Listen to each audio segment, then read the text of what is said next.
Hello everybody, it's Eva from Bohemian Crafting here again, and today I'm coming with very quickly share. I'm still working on my Pandora box with my scraps and unsorted items, which I put there through to last few months, and I found so many amazing offcuts like these numbers. I love to use them like my frames or here like embellishment.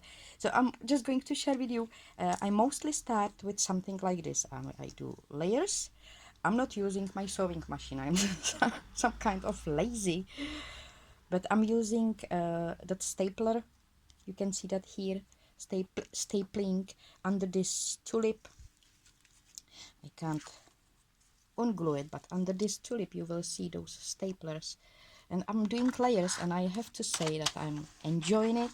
So here is my few embellishments I made. As you can see, there are pieces. I used stamps. I do use stamps for my offcuts. Here I've got there few these strips.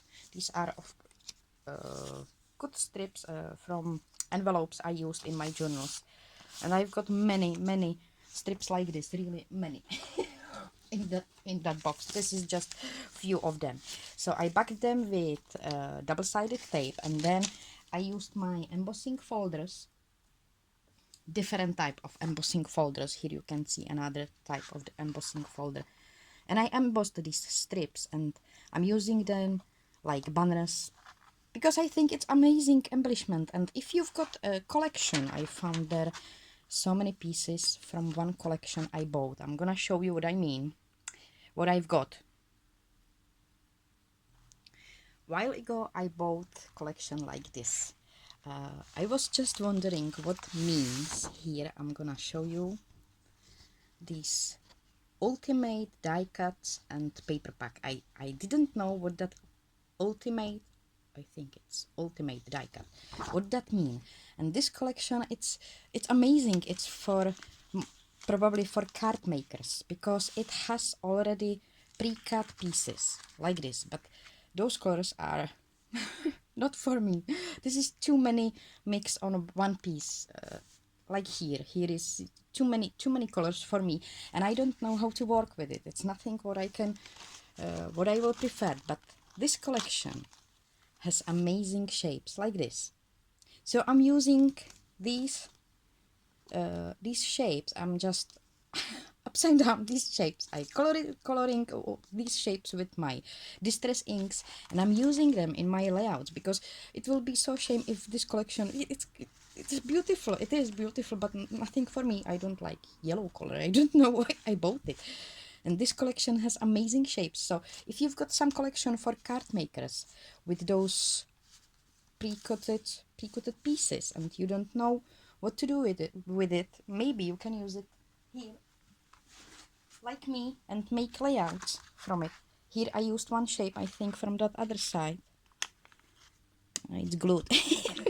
But from that other side it's some color like this. Or if you ever made here I tried to use emptied napkin box. Here you can see it was black, and I thought I'm gonna do, you know, black and white, but then I don't know, I didn't like it, so I just swapped the sides. And here you can see it's all cut from those that empty napkin box. So these are my layouts, first of them. And I really like how all this turns out, especially with those stamps and with my punches. Like here is small butterfly, this small butterfly, and then when I punch from those strips, those butterflies, I'm using also those offcuts. I hope I will have that. Here is another. Here, this is offcut. That frame, it's offcut. It's a rest from my fussy cutting. Here I got only piece of tack, so I place it under this ticket. I stamped piece of that rest of that envelope with stamp, and then I use that piece of tack here. And this is actually piece of book which I just fold. I cut those corners a little bit, and it's stuck now. So if you don't have punch or metal die for making tags, you can do it yourself. Just cut strip of paper, fold it around the, what is this one, trim or thread, thread, and you've got beautiful tag. Stamp it and you've got beautiful tag. I'm not sure where it's that. Here another, this is offcut. Here I just used this label die. Here you can see just pieces from my from my dies I found. Here is another layout again with here strips of papers I found. This was probably on some box I can see. Oh, this is that, yeah, it's that, this flower. You can see here it was cut from that tissue tissue box. Here this is offcut as well. This was piece. Here it's another piece from that collection. It can be seen, but it's from that collection. And somewhere I do here I punched that butterfly, this butterfly, and then I cut a piece around. It looks like ticket, and I'm using it here in this layout. So I'm using every simple scraps I've got. This was offcut as well when I fussy cut out tickets, those Tim Holtz tickets from embossed paper. So I'm using it here because that paper, it's gorgeous. It has letters on it, and it's really gorgeous. So I'm using it in my layout. And here is tag. I put everything.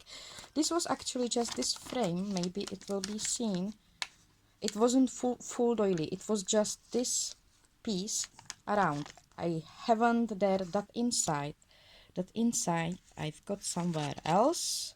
I'm not sure now. Where is it? Oh, here. Under this tulip, I've got that inside of that doily.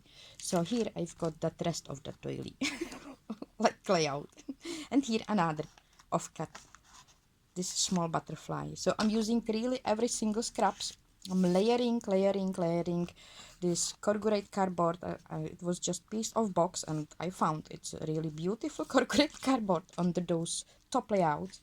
So these are my first embellishments I made from my Pandora box. If you didn't see that video. Here another offcut I cut out. Here was 0 number, and here the 2 number. So I cut this piece and I put a small stamp underneath, and it looks like frame. So these are my first trying, and I do love that. I hope I will continue to scrap all those pieces somehow. And as you can see, I'm not using a sewing machine. So if you are wondering if you can do some embellishments, beautiful embellishments without sewing machine, of course you can. Maybe you will have to use some stamps, some punches, but you can do beautiful layouts. This is glued, so it's holding with double-sided tape. It's like pre-made, you know. So I can glue it on some page. So these are my first embellishments. This is my sharing, very quickly sharing for today. I hope you like it, because I love it. I have to say I love it. And one small tip. I said many times I'm watching Marta from Maramis Small Art, because she's wonderful. She is wonderful. And even if you don't do mixed media journaling, even if you are not in this style of crafting, she's got so many amazing ideas. Her layouts, basic layouts on those series, how to break blank page, those simple first layouts can help you how you can build your journals. Don't take it like it's about mixed media only. It's about layouts, or her using those threads, strings under those layouts. It's amazing help here. When I place first this die of that flower on my page, it was like empty, but when I put there that thread, it has something. It has some, you know, it catching your eyes that it's there something more, and it's just wrapping thread, putting under that flower, and it's something a little bit more. And all these advices from Marta, they are amazing. You can use it even if you are building your journals. So if you don't know Marta's channel, go to have a look. the channel, it's called Marta's Maremis Small Art, and she's got also a Facebook page, and it's, I think, Maremis Cafe. I will put links down below if you are interested to have a look. So this is my sharing for today. Thank you so much for watching. Thank you so much for all your amazing comments. I hope you've got wonderful week. Take care about yourself and see you next time. Bye.